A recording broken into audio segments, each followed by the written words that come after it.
Good morning. Welcome to the Bond Sunday morning services. Thank you so much for being with me.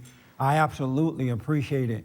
You can get involved by calling 800-411-2663, 1-800-411-BOND, or email me church@bondinfo.org, church@bondinfo.org, and put your name in town, name in town, name in town. Good morning, everybody here. Good morning. I'm glad you guys showed up in spite of whatever. Marathon. Yes. We're having a marathon in LA and it's a mess. Do anybody have any questions from last week's discussion? Oh, good. I'm loving that. Well, Somebody had a life. remember? And what was the The assignment? assignment was to watch when was it with judging yourself or not making decisions? What was it? It was something making like decisions. About anything, about right or wrong, anything. that. And I found I was just doing it all the time, Yeah. you know. So You were making decisions all the time. just, yeah. Yeah. I was absolutely doing that all the time. And prior to being aware of that, you had no clue that you were doing that in every situation, right? Right, probably not in every situation. So what I'm kind of wondering is that, you know, you're not supposed to be making things like decisions ahead of time. Like, what decisions are you, you know, like you plan to go to coffee in the morning, Right. you know, and something that you kind of think of the, is everything that you do just spontaneous? Or you've got some decisions, or you know that you're speaking here, or, you know, you've got to be in the office? Right. What is the difference? The difference is, it's a difference in making decisions and planning. Like, if I know I'm going out of town next week, I put it on the calendar and it's there because that event came about. You know what I'm saying? But when you make decisions, you're deciding on what is right and what is wrong.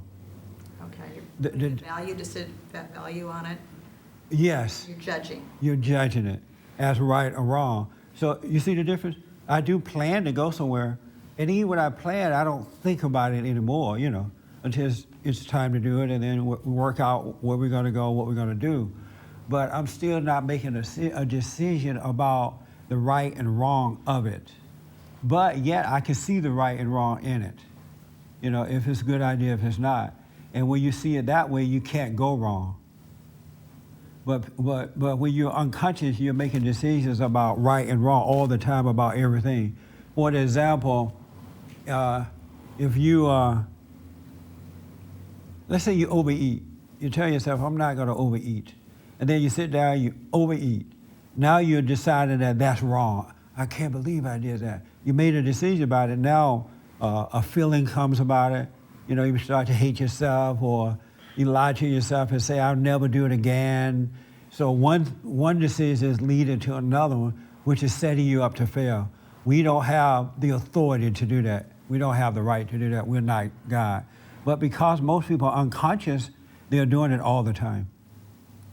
And then they don't realize by doing that the trouble that they bring upon themselves. Because one decision leads to another one. Mm-hmm. That makes sense? It does. Yeah. But if you're conscious of it, like you became conscious of it, and you're like, wow, I didn't realize I'm making decisions about everything. But it's adding to your problems. But if you can just be aware of that, you stop making them, because God will, or the light, which is God, will kick in and he'll start making them for you. He'll allow you to see. That is so cool, huh? So did you stop doing it after that point, or you went back to it? Well, I just think I noticed it more, and I guess that's probably the first step to being able to, you know, stop doing it as much. Absolutely. That's why I give those assignments, because I'm trying to get you to be conscious of what you're doing. Because I know if you follow the assignment, all it's doing is making you conscious of yourself, and that's what bringing on the change in your life. And I'll tell you, it's sweet to live a life without judging whether something is right or wrong. You treat them both the same. As a matter of fact, you get along better with people when you do that. Because as you're judging yourself, you also judge other people in their lives too, as right or wrong, good or bad. And all that is coming back on you as well. It separates you from people. but it also bring on trouble to yourself. People judge it in more ways than what they realize. We really don't know right from wrong unless it is revealed to us. So where is the responsibility if you feel like you need to speak up to people and I mean, isn't it just your opinion that you're bringing on, There another home run question. Did you hear that question? No, Huh? no, I did not. What are you thinking about? No, because I have to say I'm hard of hearing. Oh, That's a problem. okay. Ask that question again. Well, I didn't ask it very well, but No, it was perfectly asked. maybe in a conversation, and then you start to judge this person, and you want to say something about their situation possibly. Are you supposed to be doing that? Because it's really just your own. The question is, where is the responsibility when it comes to speaking up to other people about their issues? And did you hear that question there? Yes. Okay. Yes. Where is the responsibility? Yes, Rodney. You want to respond to that? You can't really respond to them if you're judging them, because you won't do it in the right way. So for me, I would have to, get back into my moment right now, stop judging them, and then I can know when to speak up. Right. I love that question. I absolutely love it.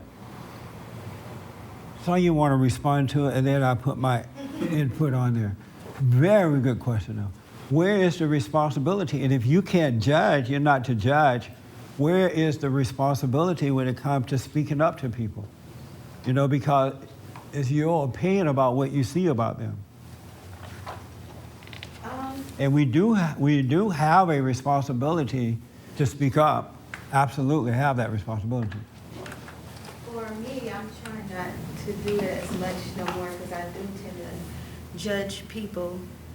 But if someone asks me, I do speak up to them if they personally come out and ask me, like, is it a problem with me or between me and you? I would ask them, but Right. I would tell them, but for us just speaking up all the time, I'm trying not to do that as much. I don't know if that answers. But how about if you see somebody doing something wrong? They're not asking you anything about themselves, but you see that they're wrong. You see, how do you deal with that without judging them and without it being your opinion about it? Well, what I recently experienced is I did judge someone about something they did to a friend of mine. A little louder for me because John is deaf. I did judge someone about something they did to a friend of mine, but I did tell them, but I still watched my judgment as I was telling them. Oh, okay. And it kind of went down, but I don't really know how to answer. Your judgment kind of went down. It was kind of like, It was way up there and it went down a little bit. I love that question. When you're not judging right from wrong, God will give you the right words to say and the right way to deal with the person. And 99.999.9% of the time, it's never with what you would have said in your own opinion. As a matter of fact, your own opinion, you don't have an opinion about anything. Your own opinion is coming either from hell or heaven. You're being influenced by either good or evil at all times. And so there is no your opinion. And most people think they have one and they don't because they don't see that they're being influenced. And so when the opinion come out of hell because you've judged the situation, it's always is in a way that's never going to help but going to hurt. I work with people all the time. Matter of fact, I'm working with someone now that's close to me, and we just talk. We just talk. And they can sense no judgment in me because I have none about their situation. And it's like a really nice relationship, too. And I noticed that this person is starting to gradually come out of their hellhole because they don't feel judged. So they have nothing to judge. I'm not judging them, they're not judging me, and they're getting over their judgment because they can see the right way to do it. And that's the way we would live if we would walk by the light, walk by faith and not by sight. You can work with people with a non-judgment spirit, and that's how you help them. Because they can see something about you that causes themselves to look at themselves and start to overcome. And a lot of parents do that with their children. They judge their children, not realizing, because most parents are not trying to put them in hell, but that judgment that the kids feel is causing the kids to hate what they see and feel from the parents and making them worse instead of better. Because parents tend to attach themselves to their children emotionally rather than having that little space there to love them in the right way. That makes sense? It does. Yeah. That's why you got to wake up. God said that we should have his mind because his mind is perfect love. And it is so nice. It's really nice. It's nice when you live a life without judging, you're so free from the world.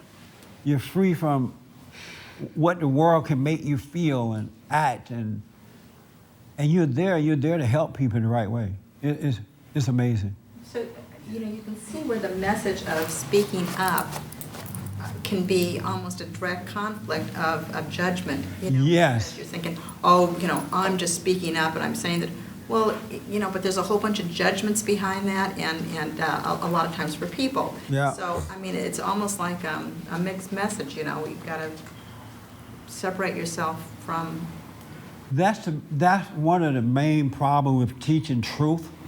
It's hard to teach truth because people are addicted to words. And so when you say speak up, don't resent, they go around speaking up and they'll tell themselves, I don't resent. But they're speaking up out of hell. They're just speaking up because the preacher said speak up, right? But it's still coming from the wrong spirit. They don't understand what it even means to speak up without resentment, because if you don't have any resentment, then God is guiding you in your words and all that you do. But they don't get rid of the resentment. They just start speaking up and they tell themselves that they don't have resentment. I've seen nutcases like that. isn't this a good idea to just... Can the preacher say nutcases? Oh, okay. Everybody say, am I allowed to say nutcases? Oh. But... You just said it 4 times. Oh, I sure did, huh? I think also if you think back to, would Jesus be doing, speaking like this? And I think that gives you a clear delineation of judgment and Yes. non-judgment, and Yeah. how he would have responded to a situation. But they don't know Jesus, so they don't know his personality. They don't know his spirit. They didn't know he had perfect love. And he didn't just go around pouncing on people. He spoke as God gave him to speak. Mm-hmm. He spoke as he saw it, and it was with love. Jesus did not judge anybody. He just saw and did what to do because he was guided by his Father. Right. But most people are not guided by their Father. You know what's weird about this thing too? You tell them to speak up, and they go around speaking up, and then even in the family, when the kids and everybody are upset about what you're speaking up about, they won't back off. They'll just get worse with you. But if you spoke up in the right way, from the right spirit, if somebody didn't want to hear it, you back off, because you know not to force truth on anyone either. You don't have that right to force it. You have a right to live it and then put it out there, but you can't force it. But the speaker-uppers are forcing it on you, even when you're screaming, leave me alone. They'll say, well, you just don't want to hear the truth. I had to ban a guy from me. No more emails, no more phone calls, no visits, because they were saying, well, you just don't want to hear it. I'm like, look, okay, I just don't want to hear it. Back off. Oh, I'm speaking up. I'm like, you are a nutcase, you crazy. Jesus didn't force anything on anyone. But these people think they're acting like Jesus. Even That example is so powerful, when you can actually, that's one thing that I really admired about you over the last 10 or 11 years that I've known you, is that you will counsel and you don't have the judgments. Right. You just, and seeing you do that is a big a learning tool. Good. People. And that's what we're supposed to be. We're supposed to be examples of love. And people see it in you. They'll see if you have it or not. You don't have to try to prove it. If you either have it or not, it is nothing you can taste, feel, and touch, but it's like a light that people can see. They can sense there's a little something about you that's not like somebody else, you know? They can see that. And it's perfect and because it's the nature of God, but people don't know Jesus. They don't have that brother or brother, sister, or brother relationship with him yet. And it's just mind-blowing though, but I understand it's all ego. They don't know, they don't mean any harm. They just don't know. They just can't see. And they'll destroy you with speaking up. And when you say speak up, he really doesn't mean go around pouncing on everybody. He doesn't mean imposing your will on anybody. But people don't know that. Yes, ma'am. You said before, that you're either coming from heaven or hell. Yes. Would you say that 99.9999 are coming from hell? Yes. So just rare is somebody coming from heaven. Very, very, very few. Every blue moon. Okay. Whenever you see a blue moon, there's somebody coming from heaven. I did a radio interview yesterday, and there was a preacher interviewing me who happens to be white, and he was so amazed at what I was saying, especially about black people, and he said to me, well, I can never say that to black people because I'm white and you're black, you can say it. I said, no, you're wrong about that. How can you say you call of God, but there are certain things you can't say to a race of people? If it's the truth, you can say it because the truth has no color in it. It's the spirit, it's love, it's the spirit of God. But I hear white people saying that all the time. Christian white saying that I can't say that to black people because I'm white. And they're so locked in that because they have fear. I'm like, so you'll let a whole race of people go to hell all in the name of Jesus because they're going to get mad at you telling them the truth because you're white. That doesn't make sense, but it makes sense to them because they're locked in with fear and they don't realize it doesn't make sense. And when I said that to him, he's like, yeah, that makes sense. I hadn't thought of it that way. Like Jesus, he came primarily for the Jews, right? Didn't it start out for the Jews? And then the Gentiles were like an afterthought, I guess. So suppose Jesus had said, no, I'm not going to say that to the Gentiles. They're going to get mad, so I'm not going to try to save them or point the right way. Where will we be today? The truth is, and it's not like black people are knocking down my door as a black man to hear me tell them the truth. You know, they're not like in droves trying to hear the truth from a black man.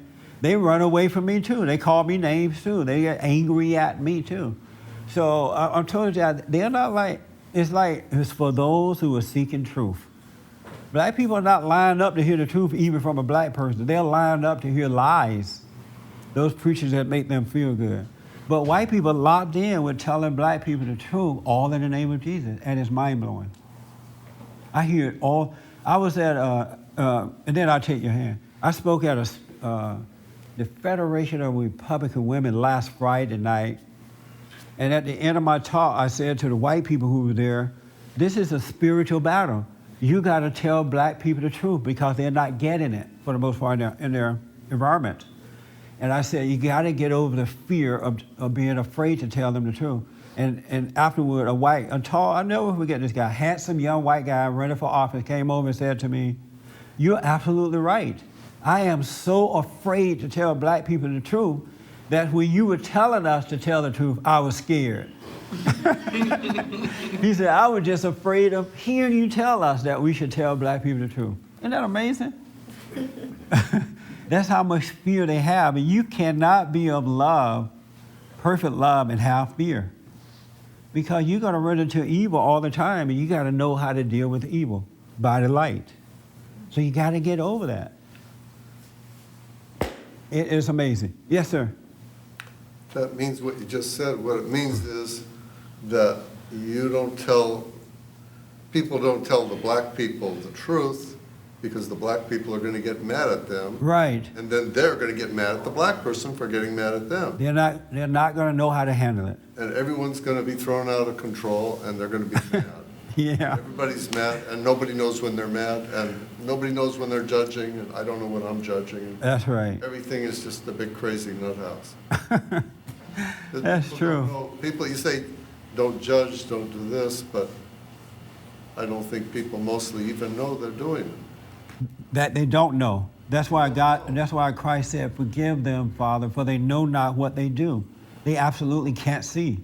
But I tell white people, if you could tell black people the truth, and if they get angry, you can just run. You really don't have to hang there and deal with it. Just take off. Yeah. Because if you don't overreact, the truth will stay with them and they will have to deal with it. But if you overreact, if you stay there and freak out, they're going to think that you're wrong. But we have lost a whole race of people because nobody would tell them the truth.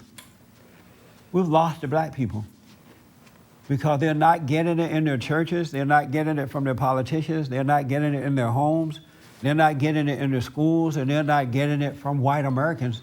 And so we have lost a whole race of people who absolutely love lies. They don't love truth, and that's why they're suffering too, because no one cares enough to tell them the truth.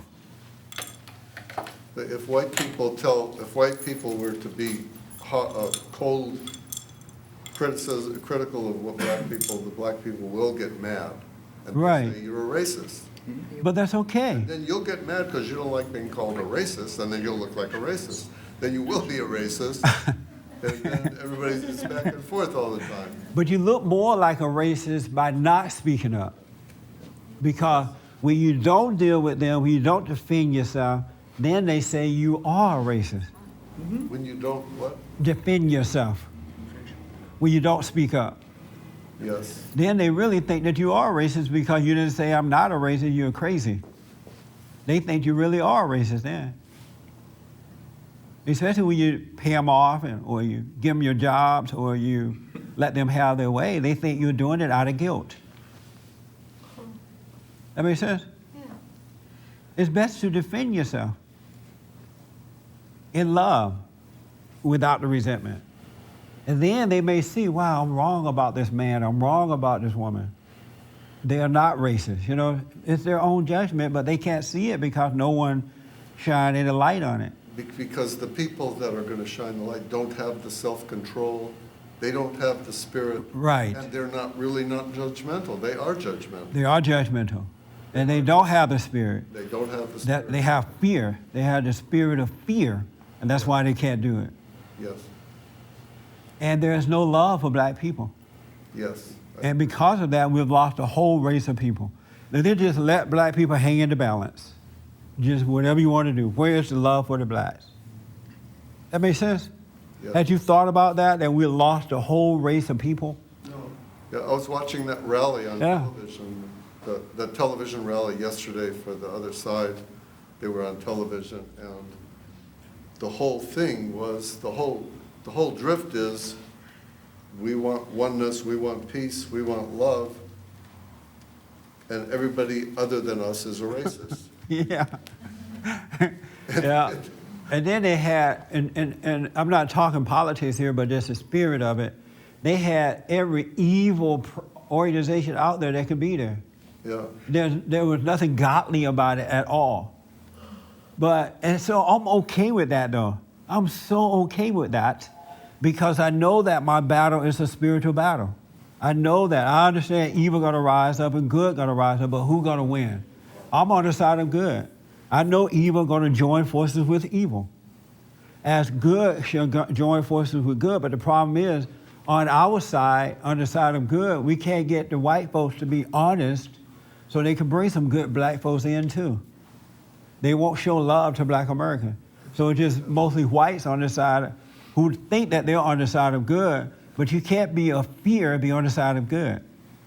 Yes, I agree with you. The conservatives on the right doesn't really help the blacks. Right, They don't help the down people get up either. that's right. Talk to them, they don't try to help them get up. Yeah, And only people that tries to help them get up are left people on the left. but they're not trying to help them get up. But they have their kind of help. They tell them lies to keep them down so they can use them for evil's sake.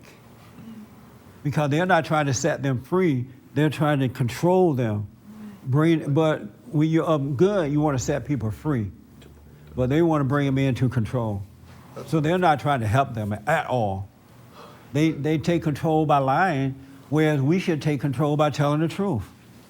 But they're the only ones that I see that seem to be trying to help them. Well, Jesse. They lie to you. They're the only ones that you see, That they see. that they see. Yes. The other side sort of just keeps out of it. Right.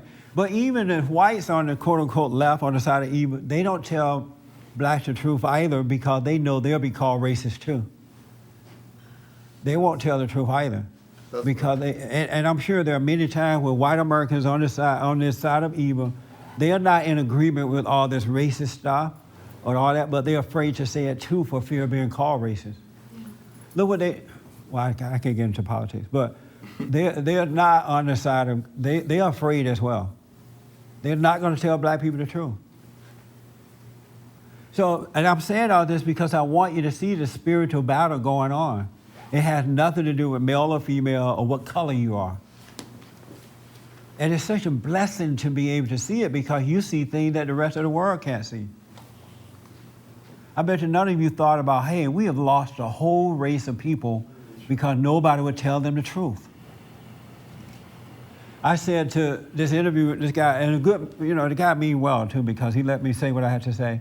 I said to him, he said, he said, every time you say this about blacks, I just have pain because I have some black friends. I have black people in my church. I said, you want to know if they're your friend or not? Go there tomorrow and tell the truth. You'll see how your church will empty out. It will scatter. And so white people even pretend that they have a good black-white relationship, friendship, and they really don't because they're limited as to what they can say. That's not a friendship. But the black friend, they say whatever they want about the whites. To the whites and about the whites. But the whites can't even respond. And so the whites are like, oh, I have a black friend. No, you don't have a black friend. And that's some amazing stuff. Yeah. And I'm the only one that's out there saying it. Yeah. That's right. Isn't that something else? And they call me every name in the book and then some. But it's okay. I don't feel anything about it. It's just fine. I can see, thanks to God. And I don't have to have that love, phony love relationship with anyone. And white people have a phony relationship with black people. Yes, Yeah, I agree. that's right.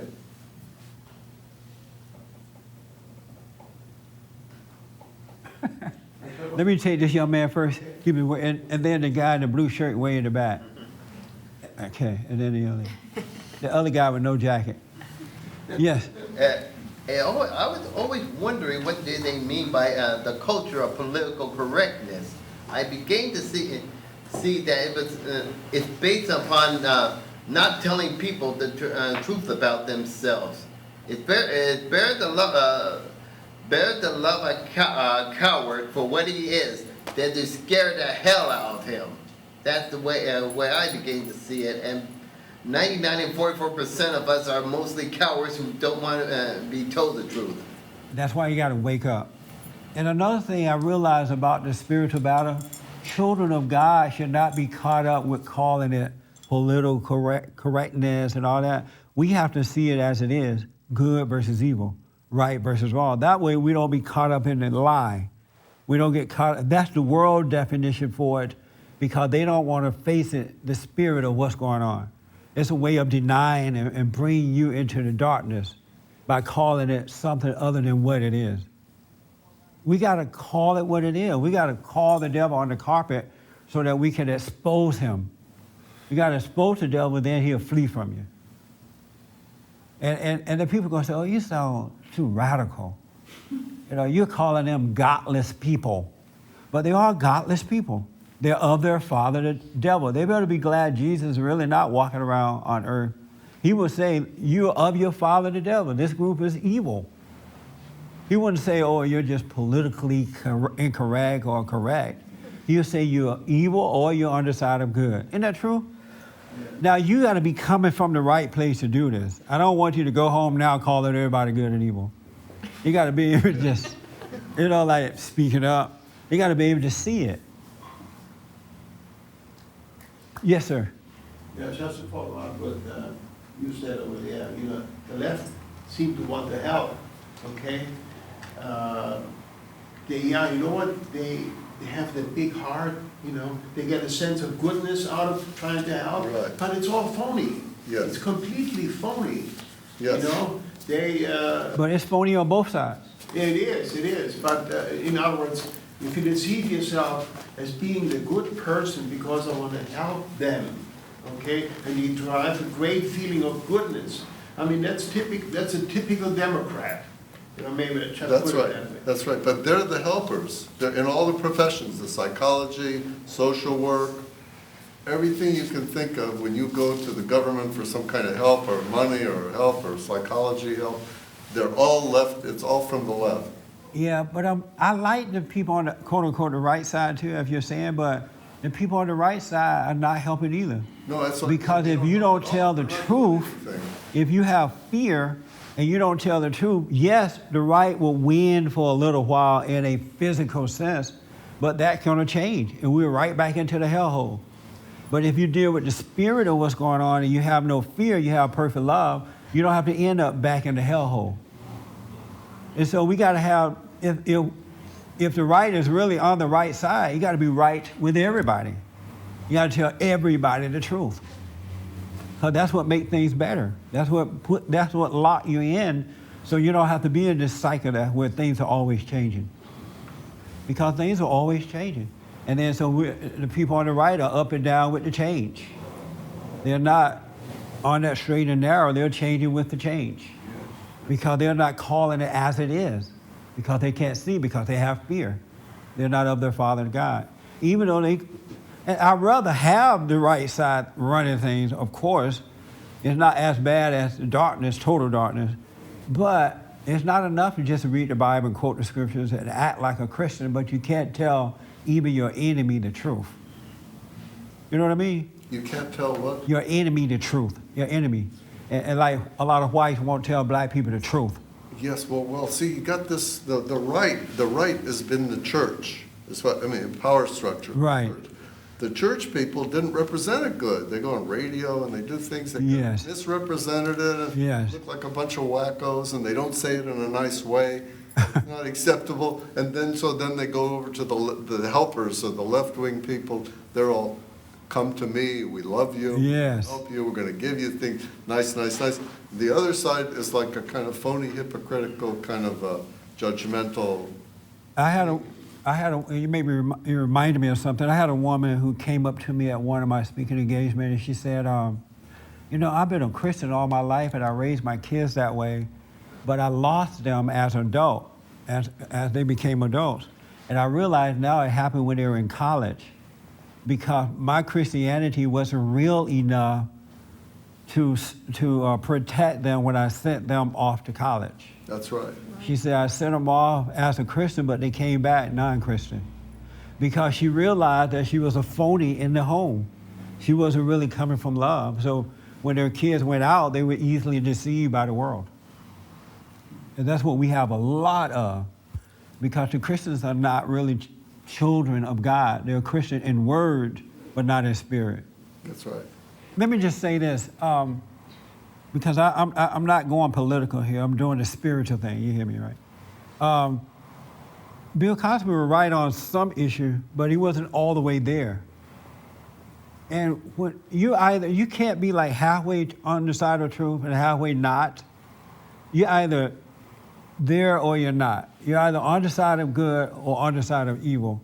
And I think because he wasn't, from what I gather and some other things I heard him say, and I think that he just wasn't all the way over there. Now, he may be a nice man with a lot of money, and yes, he was right that parents should take responsibility for their children, but he didn't seem to deal with the spiritual aspect of what is going on. Like, for an example, if men don't turn back to God and be that Christ example in their families and in this country, it's not going to change anyway. because the real problem is the lack of real godly men. Men loving what's right and doing what's right and being that example of sound mind, being the spiritual head of his family and of his community, of his country. Nothing's going to change anyway. Build and deal with that. You know, it's not enough to just pay the rent or make sure your kid is full. I had a good friend of mine tell me he worked with a lot of folks, right, who are on welfare, and they get a lot of, they're not married, so they're on welfare. They get a lot of money to take care and feed their children. So he called me up out of nowhere and said, and he has never really agreed with me about anything. He said, you know, I just wanted to tell you that women screw up their children and they blame it on the men. And like, you can't blame that on a man when you're getting a welfare check every month, everybody's full and fat and sassy, and the kids are still messed up. So if the fathers are not there, the women are able to feed the children, how come the kids are still messed up? I said, I've been trying to tell you that for years. But it's really, we got to change the fathers, especially men. Men got to come back and know who they represent, know who they are. We are sons of God. We are brothers with Christ. We can do greater things as he did because of who we are. And evil understand that. That's why it's constantly weakening the man. Because it knows that if it can put out the light of masculinity, of love, then the rest is easy. And there's no drive to really do that. If you say that about men, you're called a name. You know, you hate women, you hate this and hate that. This thing is a spiritual battle, and the light is in the man. It really is. And I didn't hear Bill Cosby or anybody else really dealing with that. You could feed kids. I know kids who are fat and sassy and educated and still crazy. I have a family member. I won't say who because y'all might meet him. He graduated from college. He got his degree, but he went for 4 years. And now, so I said to him, are you working now? No. Well, I got a little job, but I don't like it. I said, so what are you going to do now? I don't know. I said, didn't you go to college for this thing? Yeah, but that's not really what I want to do. I'm like, how you spend 4 years, $70,000 later, and you don't know what you want to do? But it's something else missing in here. And so he's like chasing a rainbow. That's why God said, don't put your treasure in the world. You know, it's not in your mind, it's in your spirit. We got to be born again. You spend a lifetime going in a circle. Anyway, yes, ma'am. I was going to ask you a question about, have we ever thought about we lost a race of people? And I have, because even one time I called your show, and I want to ask you again. Okay. If black people keep going on like the way they are, what's going to happen? Is it the race is just going to fall into destruction and just end? Yes. If black people continue in the manner that they are, they will end up destroying themselves. They will be left in the wilderness for 40 years until they all die. And then, but even in the midst of all of those messed up ones, there are one or two who are just waiting to hear the truth, or they can kind of see for themselves. Those who rise up out of the midst of the darkness after the others have died off. And I think that's what most people are waiting for black people to just kind of die out. They're going to kill them. Like black people, I don't What? notice that. So what?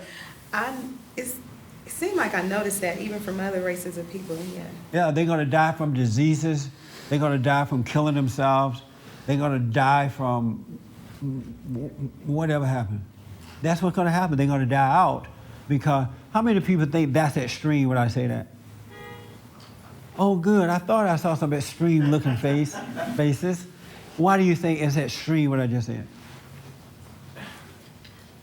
I don't know. I just don't think like a whole, race of people will die out. What do you think will happen to them? I'm loving that you said because I got some perfect examples already, buddy. I don't know. What's going to happen then? If they're guided by They evil, have more problems than white people. I'm sorry? I don't think they have more problems than white people. I don't either, but more whites are dealing with their issues than blacks are. Everybody tell the truth about the white man.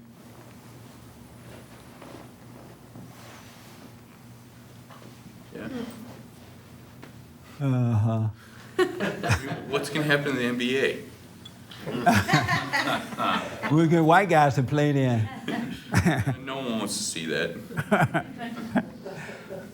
And why do you disagree? You think that's extreme?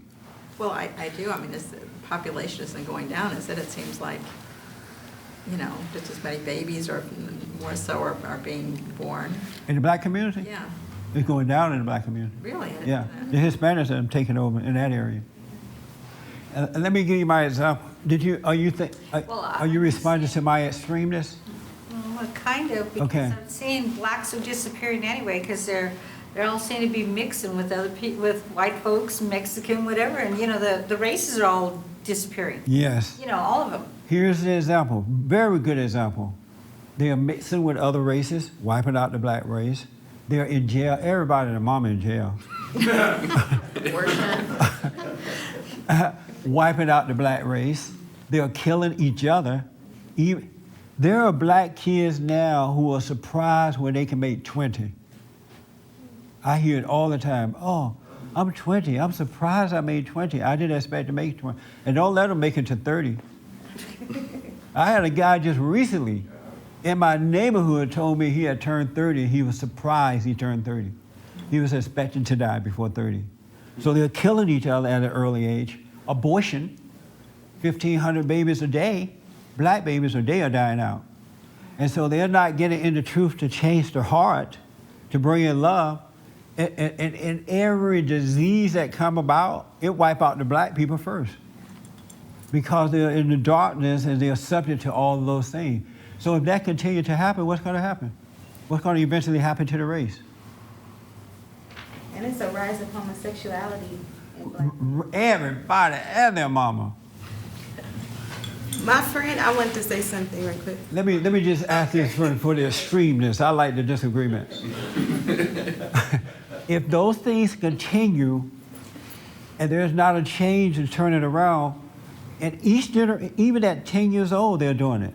They're getting pregnant, they're hating one another, they're killing one another at 10 years old. What's going to eventually happen? I mean, if you look down the line, like in, 1,000 years, yeah, maybe. So it's possible then. Yeah. Yeah, so it's not so extreme then, right? 3,000 years? It may not even take that long at the rate they're going, buddy. They moved to Atlanta and turned the whole Atlanta to a gay city, number one. Number one gay city. They outdid San Francisco. So does it still sound extreme, Christine? Not if you consider, a long, Century. many years. And I don't even want to put the number on the years because God is in control of everything. He may because it's hurting the rest of society, he may go in one day and just blow the whole thing up. Set it afire and burn up everything. Because he's not going to let evil just overtake us like this. He loves us too much for that. He loves his children. And he's not going to let evil just overtake us. And if black continue to be evil, may God have mercy upon their soul. I think about so many other, cultures that seem to be more evil, to me. Like who? Al-Qaeda. That's an extreme evil. You're right. And even Al-Qaeda can come in and take over the black community, which leads to destruction even more so. And a lot of blacks are being seduced by Islam. Louis Farrakhan meeting with the president of Iran. Yeah. That's right. Black man. I'm telling you, I know, I hear all the time, you sound extreme, Jesse. I even had a close friend of mine tell me several times in this meeting, oh, that's a bit extreme. You have to come back several times and apologize. That's why you got to wake up, because if you wake up, you can see what's going on when most people can't see. You can see how evil is leading to destruction where good is giving you life, is building. But if you're unconscious, if you don't have that mind of God, you won't be able to see it. No, you had your hand a while back. That was last week, wasn't it? It seems that way.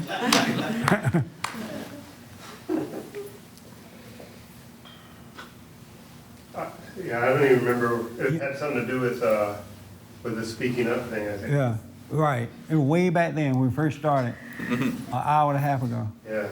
I think I was gonna say that it seemed like God or somebody would, if you were really aware and really speaking up in the right way, you would know when and when not to speak up. You would know how to say it. Yeah. Or you know, if you didn't say it, it'd just be like, that'd be part of your life. It would be no big deal. And you would never, ever, ever, ever, ever, but never force yourself on anyone. Yeah. You would never do it. There's nothing in you that will force your quote-unquote opinion on anyone. And you wouldn't take it personally if they don't accept it. Because you can see that they just can't see it. It's not personal. But people don't understand that. Did you have your hand? Yeah. No, you didn't? Is this making sense? Anybody disagree with anything I've said? We had the two. I appreciate those. I'm glad you did that.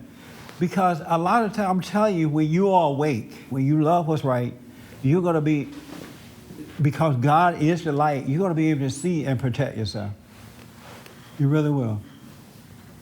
But you got to wake up. You got to wake up. It's not enough to just read the Bible and quote the scriptures or to pretend that you're a Christian. I wish and hopefully one day I can write a book about this, but I wish I can share with you the number of people across the country who are Christians, nice people, but they're unhappy. And then when I talk to them, they realize, wow, I really can't see. I don't have what I thought I had. I have made up excuses for my action as a Christian. I didn't know that my anger was a big deal because my preacher told me that it was okay to have anger because Jesus had it.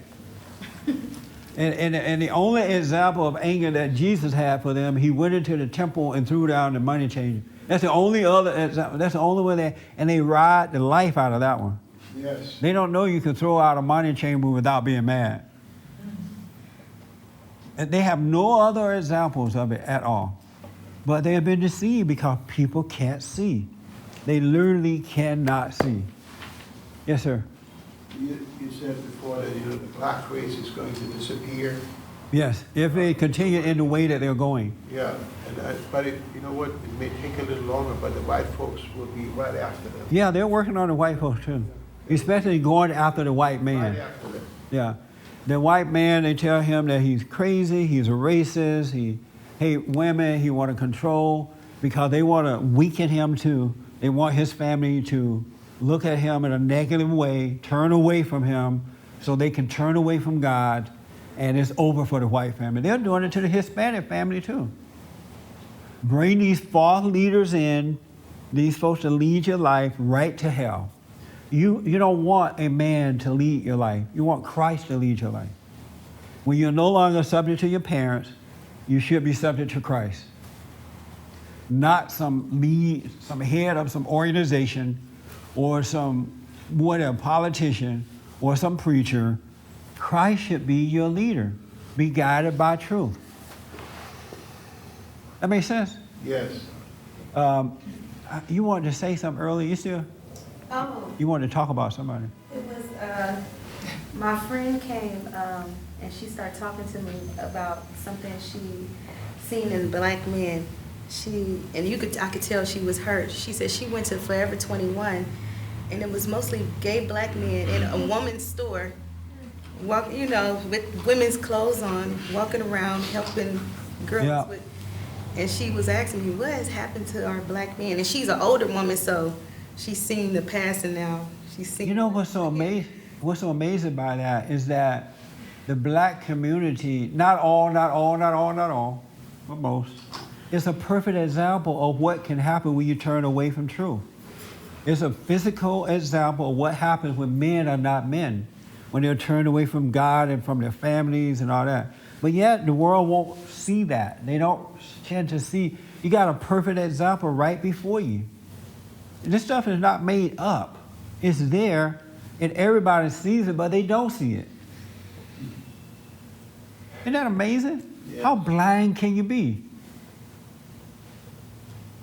Yeah. Isn't that amazing? Did you see that the black community is an example of what can happen when you lose the men, when you lose God there? I think my own life is an example of what happens when you. Your what? My own life is that way. But I didn't ask about your life. I asked about the black. So See how white people scared to say it? No, it's like, well, all right, yeah, blacks got their troubles, but I mean, I got enough to deal with at home. I mean, you know what I mean? So, yeah, okay. See, that's a sign of selfish love. Oh, come on. Selfish That's a bit love. extreme. I think you're being extreme. Yeah. No, but seriously, I mean, I wasn't thinking of, yeah, look at the black people, look at this, look at that, but But what do you think is wrong with them when you see this kind of stuff? I agree that there's a certain blindness in some of the black folks I deal with, but at the same time, it isn't that big an issue for me day to day. It really You don't care that much about them? It doesn't affect me. Oh. I don't. Oh, it doesn't affect you. I don't deal with that many black folks every day in my business. It's true. That is amazing. And you're a Christian, right? Well, I would hope so, but every time I come here, I have to say, well, maybe. No, not really. Give me a yes or a no. Okay.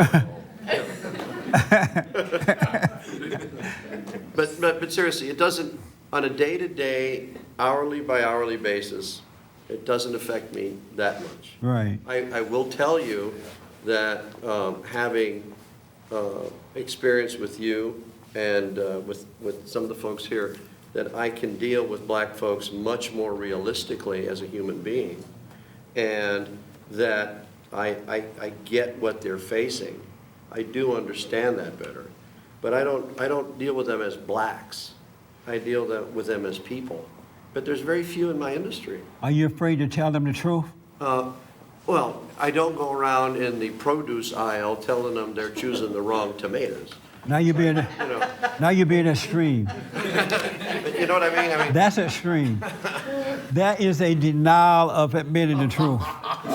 No, Really. so Whenever you ask a person, well, are you afraid to tell them the truth? And then they go off to, well, I don't go down the produce line telling them the truth. No. They are dodging the question. okay, I won't dodge it. No, I'm not. But what is the occasion that I might have that? Somebody behaving in some strange way? I don't get much of that. I don't, in the world of business, I don't see that kind of behavior But there's on a another day-to-day basis. picture. Yeah, look further beyond that. What's going on? Where are the blacks beyond that in my life? Not too many of them. Well, Yeah. It's true. They're behind you. Yeah, well, okay. You guys are okay because, that's seriously, I don't know. The one thing I want to tell you, and because we're coming to an end here, is that when you wake up, and I'm not saying that you are or not, right? I'm just saying when you wake up, Am I awake? Yes or no? it's no longer about you. It's no longer because you have found that place, you have that peace. Now it's about wanting others to find that place too. And you kind of wake up and you can see what's going on around you because they are affecting you whether you know it or not. They may be affecting you in your wallet. They may be affecting you by way of your children, like your kids having to deal with them or not deal with them. They may be affecting you about you can't travel in certain areas for fear of because you're white, go into a black community and take you out.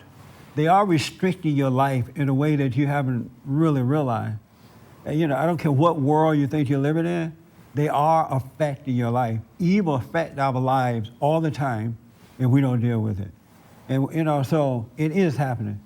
And I just want to say that to you. I'm glad you said it because More of that. I get more problems with white people that are acting strangely. I get a lot of that. only because you're keeping yourself in a white world for the most part. But if you venture out of that white world, then you're going to be affected with that, and you won't be able to deal with it if you don't see the spiritual thing of what's happening to you. I said to the preacher, I'm trying to think of one black that I have in business, one black associate that there's in business. There's none. yeah, No black managers that I deal with. There is one. Oh, there is one. Yes, there is one. Yeah, Right. Yes, he's But- difficult. Okay, I just thought of one. yeah. Yes, he's difficult, very avoidant, won't ever shoot straight. Yes, okay. There you go. Yeah, And it would be very risky for me to speak up in some way. risky in what way? He's a very powerful guy that controls a great deal that I have to do with. Yes. Yeah. There's one guy. And What do I do? I go around him all the time. And it's easy. But he's like anybody else you got to go around. Yeah, but you don't have to go around anyone if you're up true. All right. Well, let's see how that works. I- I'll let you know in the produce aisle. No, let me. He'll be looking for another job at Bond. Yeah. I know. Need a receptionist? No. The preacher asked me, well, how do white people help black people? What do I do? What do we do? I said, you tell them the truth. And he's like, well, what truth? What do you mean? I said, you deal with the situation as it happened. You don't need to plan. And I gave him an example. I said, how do you deal with your wife? You know, I said, I don't know if you're married or not, but you know how sometimes you wake up in the morning, your wife is mad about nothing? I said, do you go with that anger or you tell her the truth? And he's like, oh, now you're going to get me in trouble with my wife. And then he spoke into the mic and he said, my wife is never like that. She's never angry in the morning about nothing. And I'm like, see, you're afraid of your own wife because you don't have that truth. And truth is without fear. Just tell the truth. You don't have to plan, don't judge, just tell the truth. And God will give you what to say. That makes sense? Yes. All right.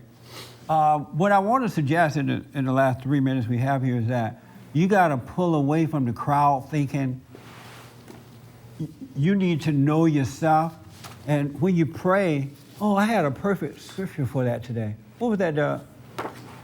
What was the scripture for today? It's so Isaiah 30:15. Isaiah 30:15. Do we have time to find that? Yeah. You got about a minute, 2 minutes. What did it say, Doug? You wrote it. I did, right? Isaiah 30:15.